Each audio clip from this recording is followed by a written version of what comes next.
हजरत तलहा कहते कि मैंने ख्वाब देखा कि मैं जन्नत के दरवाजे पर खड़ा हूं।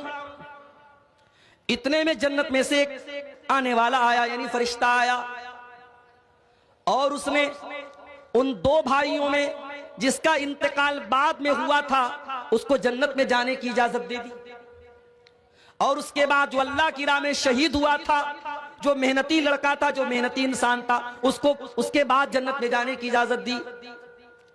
पहले वो जन्नत में गया जिसका इंतकाल 1 साल के बाद हुआ था, और जो अल्लाह की राह में शहीद हुआ था और मेहनती था, ज्यादा एक्टिव था, वो बाद में जन्नत में गया। और फिर फरिश्ता मेरे पास आया और उसने कहा इन्नका लम यानी लका बादू, अभी तेरे जन्नत में जाने का टाइम नहीं आया। उसके बाद हजरत तलहा कहते मेरी नींद खुल गई।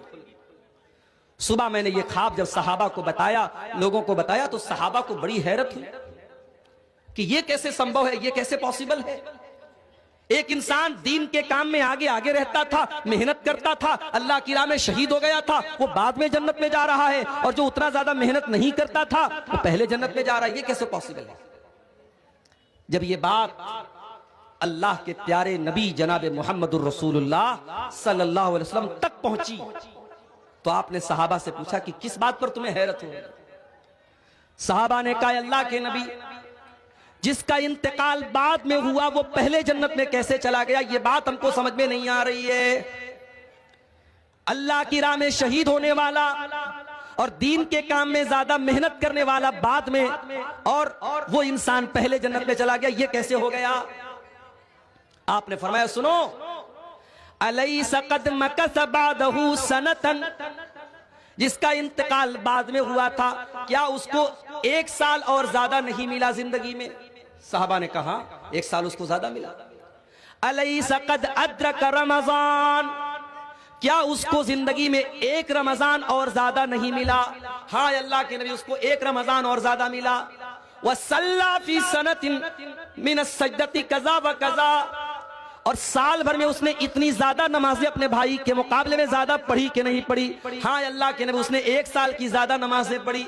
आपने फरमाया फमा बैनहुमा अबादु मिम्मा बैनल अर्दि वस्समा, दोनों के मकाम और मर्तबे के बीच में उतनी ही दूरी है जितनी जमीन और आसमान के बीच में दूरी है। अल्लाह अकबर। 1 साल बाद मरने वाला इंसान अपने भाई से मकाम और मर्तबे में इतना दूर है, इतना बड़ा उसका मकाम है, जितना जमीन और आसमान के बीच का फासला और गैपिंग है। मेरे प्यारे साथी, हम और आप वो खुशनसीब लोग हैं मेरे साथी, हमें जिंदगी में 1 रमजान और मिलने जा रहा है। दुआ कीजिए, और सहाबा भी ये दुआ करते थे, अल्लाहुम्मा सल्लिम लना, अल्लाहुम्मा सल्लिमना ले रमजान, ऐ अल्लाह तू रमजान तक हमको सलामत रख, व सल्लिम लना रमजान, और रमजान को सलामती वाला हमारे लिए बना दे, व तसल्लम हो मिन्ना मुतकब्बला, और रमजान में हम जो इबादत करें ऐ अल्लाह तू उसको कबूल फरमा ले। ये सहाबा की दुआ थी, ये ताबईन की दुआ थी। मेरे साथियों आओ दुआ करें हम, अल्लाह ताला हमको सेहत के साथ, सलामती के साथ रमजान के महीने को गुजारने की तौफीक अता फरमाए। देखिए बीच बीच में माहौल मैं देख रहा हूं कि कहीं से कुछ शोर होने लगता है, कोई आवाज आने लगती है। आप सुकून से तकरीर सुने। मैं बहुत लंबी तकरीर आज कर नहीं पाऊंगा, मेरे पास टाइम भी कम है, आखिर में चंदा भी करना है। आप सुकून से सुने, इंशाअल्लाह जो बातें आपके सामने बयान होंगी बहुत अहम बातें और काम की बातें आपके सामने आएंगी। आप मजलिस का जो वकार है, सुकून है, आप बहुत सीरियस होकर सुन रहे हैं, इसको बाकी रखिए। मेरे भाइयों, मैंने जो आयत आपके सामने खुतबे में पढ़ी थी वो सूरह निसा की आयत थी।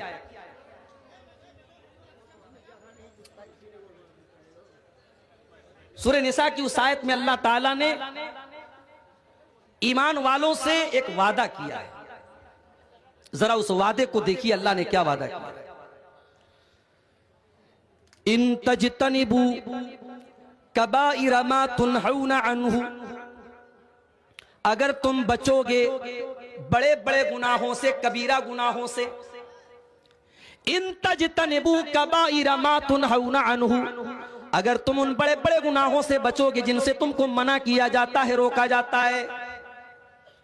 इन तजतनिबू कबाइर मा तुनहूना अन्हु नुकफ्फिर अन्कुम सय्यिआतिकुम, अगर तुम कबीरा गुनाहों से बचोगे, अगर तुम बड़े बड़े गुनाहों से बचोगे, तो हम बाकी के गुनाहों को तो ऐसे ही माफ कर देंगे। वनुदखिलकुम मुदखलन करीमा, और हम तुमको बेहतरीन जगह में दाखिल करेंगे, जन्नत में दाखिल करेंगे, हम तुमको जन्नती बना देंगे अगर तुम कबीरा गुनाहों से बचोगे।